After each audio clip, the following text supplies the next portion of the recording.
O que será que acontece quando o Exército dos Estados Unidos decide investigar a consciência, a física quântica e experiências fora do corpo? Bom, o resultado é um dos documentos desclassificados mais estranhos que já se viu. Vamos então mergulhar nesse arquivo de 1983 para entender o que eles descobriram, ou pelo menos o que eles acharam que descobriram. E olha, tudo começa aqui. Com este memorando oficial, um oficial do exército americano recebeu a missão de avaliar o tal processo Gateway. O que veio depois foi uma investigação muito profunda que tentou misturar pesquisa biomédica com física teórica, tudo para tentar alterar a consciência humana. E para a gente entender essa jornada toda, vamos seguir a mesmíssima estrutura do relatório. A gente começa com a mecânica do cérebro, depois passa pela natureza da realidade e, por fim, chega nas conclusões mais extraordinárias sobre o universo e a consciência. Tá, mas como eles pretendiam fazer isso? O ponto de partida, o verdadeiro motor por trás de toda a experiência Gateway é a ideia de que é preciso fazer os dois lados do cérebro, os dois hemisférios, trabalharem em perfeita harmonia. É preciso sincronizar os dois. A tecnologia-chave para isso tem um nome: M-Sync. A ideia é usar o som para, digamos, sintonizar as duas metades do cérebro. Isso criaria um estado de foco e coerência que, segundo o documento, seria o primeiro passo para destravar o potencial da mente. Mas como é que isso funciona na prática? O ponto crucial é o seguinte: nosso cérebro tem uma tendência natural de seguir um ritmo.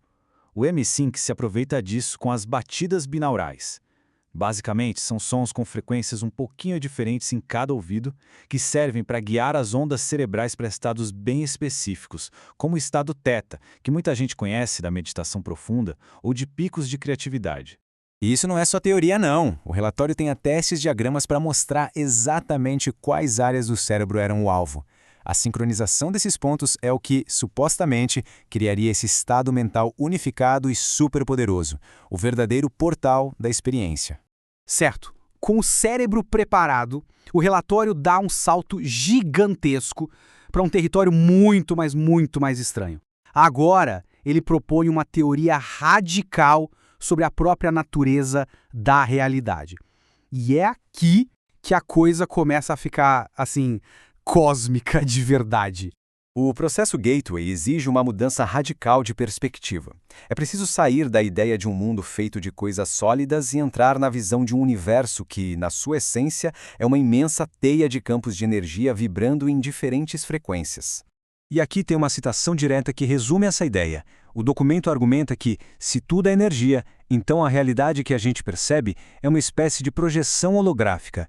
E a nossa consciência não está fora disso, não. Ela é parte integrante desse holograma. Eles até tentaram desenhar isso. O que é fascinante aqui é essa tentativa de visualizar o invisível. Essa grade de energia da consciência seria o modelo deles de como a mente humana supostamente filtra esses padrões de energia, transformando um universo de vibrações na realidade sólida que a gente experimenta todo dia.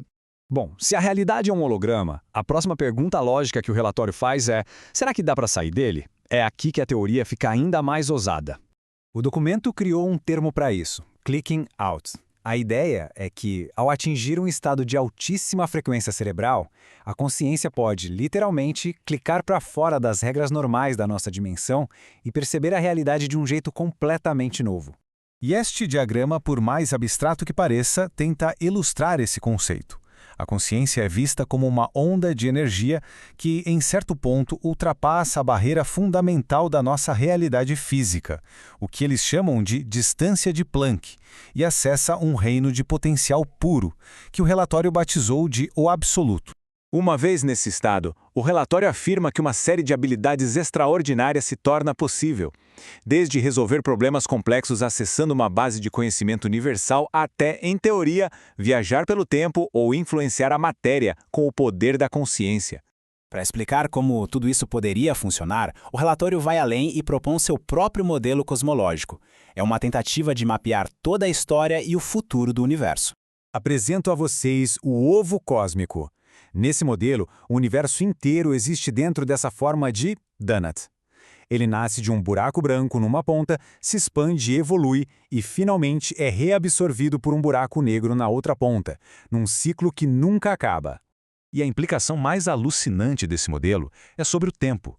Se o universo inteiro, do Big Bang ao seu fim, está contido nesse ovo, então quer dizer que passado, presente e futuro coexistem. O tempo vira só mais uma dimensão a ser navegada.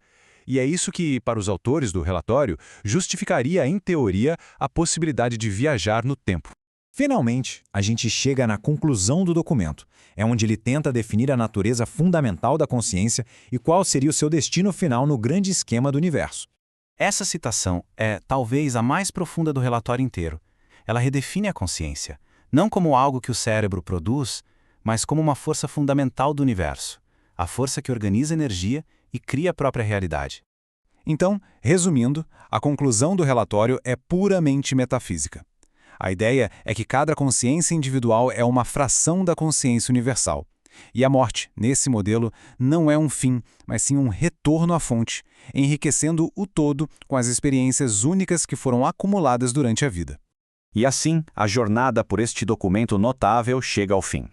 E fica a pergunta: será que estamos olhando para os devaneios de uma análise militar que foi longe demais? Ou para os contornos de uma compreensão da realidade que ainda está muito além do nosso alcance? A resposta, por enquanto, continua desclassificada.